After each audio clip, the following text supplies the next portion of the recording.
Welcome back to the deep dive. So today's session is, well, it's a bit different for us. It really is. We're not looking at corporate filings or, political analysis. Yeah. Our stack of sources today it's a collection of these really specific, very potent narrative accounts. Right, 6 unique stories, and they're all circling around the same themes: isolation, paranoia, and that deep existential dread. Exactly. And our mission here isn't to figure out if these stories are, true or not. No, our job is to be structural analysts.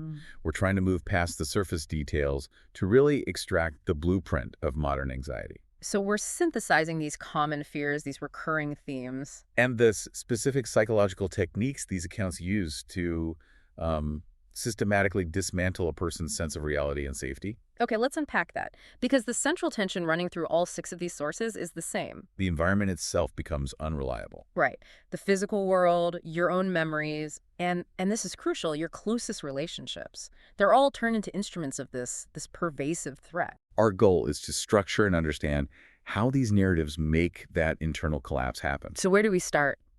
I think we have to start with the most aggressive form of assault, the mechanism where personal identity is, quite literally, weaponized against the victim. That immediately brings me to the lost airline luggage warehouse. Just the setting alone it's haunting. A graveyard for lost journeys. Thousands of forgotten items. But the real violation starts with the discovery of the claimed section. These pristine, untagged bags that they defy all the inventory logs. They shouldn't be there. And the psychological breach is so immediate because the bag with the narrator's name on it has things that are unquestionably his. Real anchors to his genuine past. We're talking about a very specific, tattered edition of The Hobbit his dad read to him. Or his mom's jacket with a unique ink stain. Things that should confirm his reality. But that's the genius of it. Right next to those genuine items are these foreign pieces. A photograph of him smiling with best friends he has never met. And in the background, the sky is this sickly shade of green. It's not a complete substitution, not yet. It's a corruption. That's a great way to put it. A subtle corruption is so much more effective, isn't it? Absolutely. If the bag were just full of junk, it would be meaningless. But by mixing the intimately familiar with the subtly wrong, you introduce doubt directly into the foundation of his memory. And it escalates. Yeah. Daily. Until he finds a note in his own handwriting that says, "You're almost there." You're almost there. Chilling. And this leads to the final outcome. The expert in the source, Dale, he warns that the bags are anchors to somewhere else. That they're slowly pulling pieces of his life away until the entire self just goes. But what does that existential erasure actually look like? For you listening, what's the practical effect? The key is that the erasure happens internally first. The bag isn't just replacing items, it's replacing his history. So when the final swap happens externally. Right. His familiar chipped coffee mug is gone, replaced by a new one he hates. His colleagues don't recognize him. The new version of him has taken over. The version that fits the contents of that claimed bag. He hasn't been killed. His identity has just been overwritten, item by item.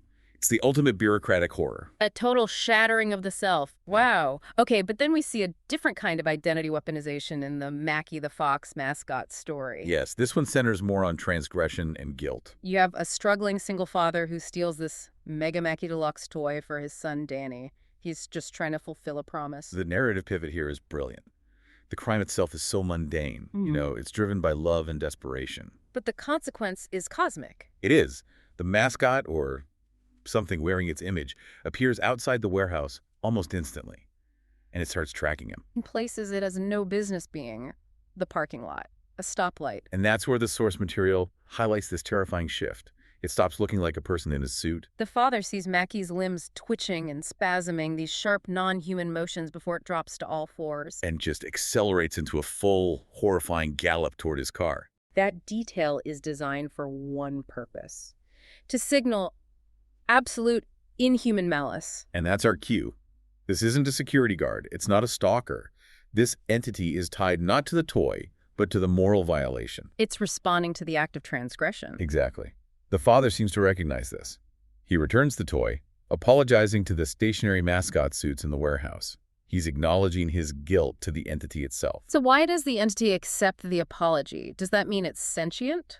Or is the goal something else? I think it implies judgment and a need for acknowledgement.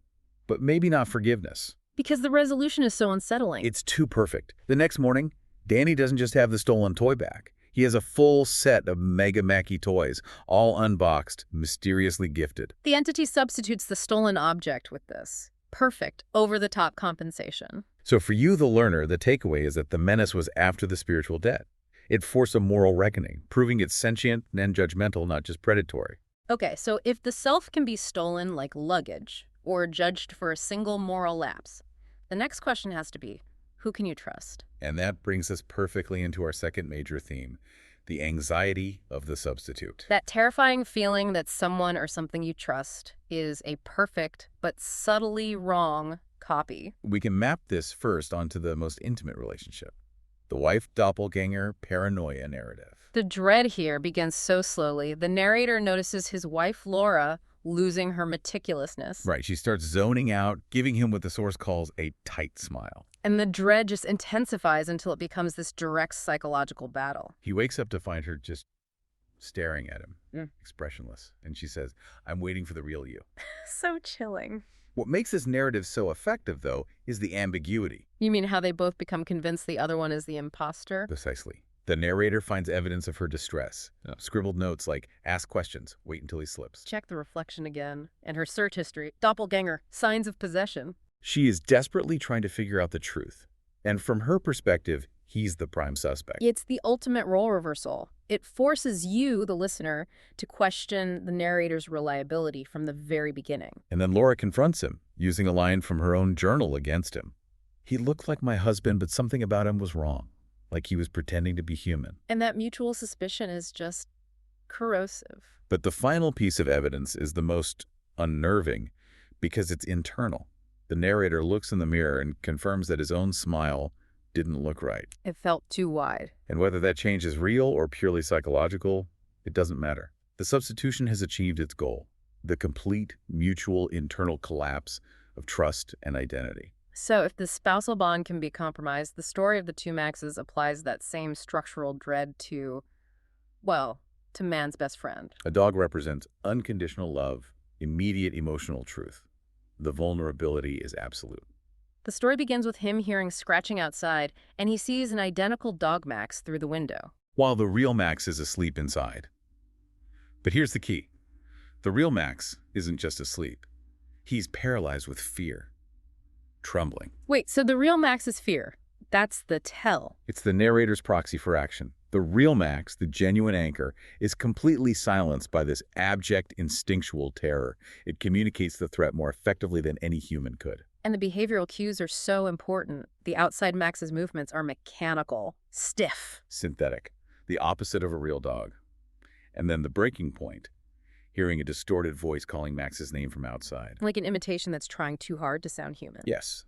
The corruption of the familiar is key. We expect danger to look monstrous or alien.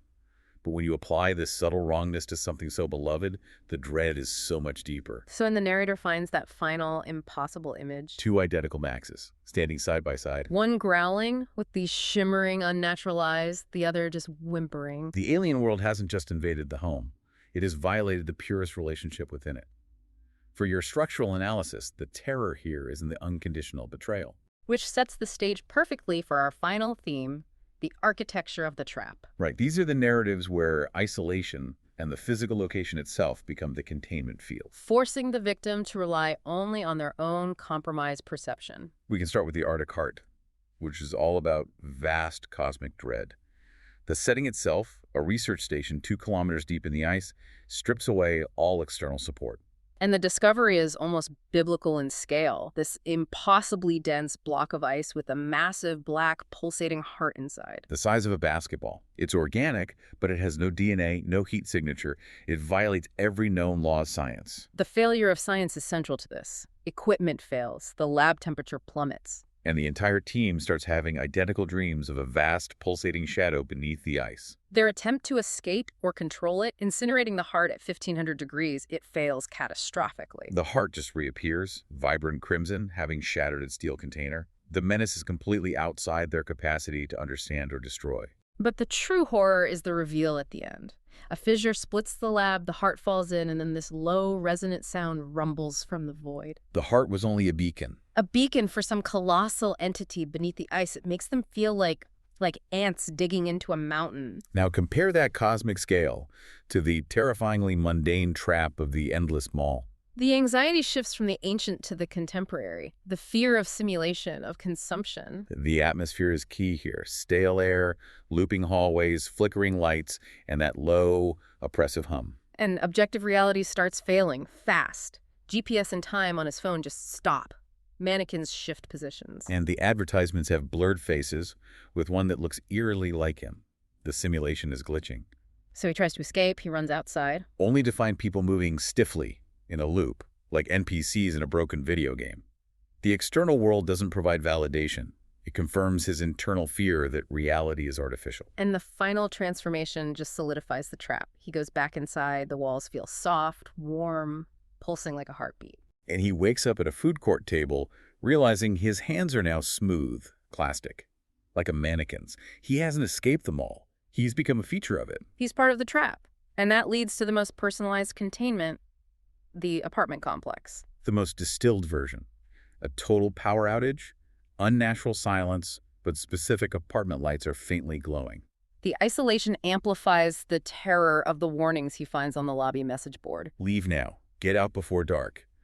The threat is known, but the ability to act is removed. And the trap snaps shut. Every exit, the front door, the fire escape, the windows, it all just leads him right back to the lobby. His total confinement.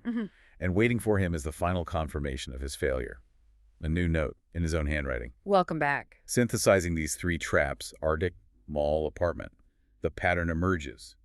The narratives use isolation to strip the victim of external validation. The Arctic negates science, the mall negates time and space, and the apartment negates physical possibility. In every case, you're forced to internalize the threat and rely only on a perception that is already compromised. That's the core anatomy we've mapped out.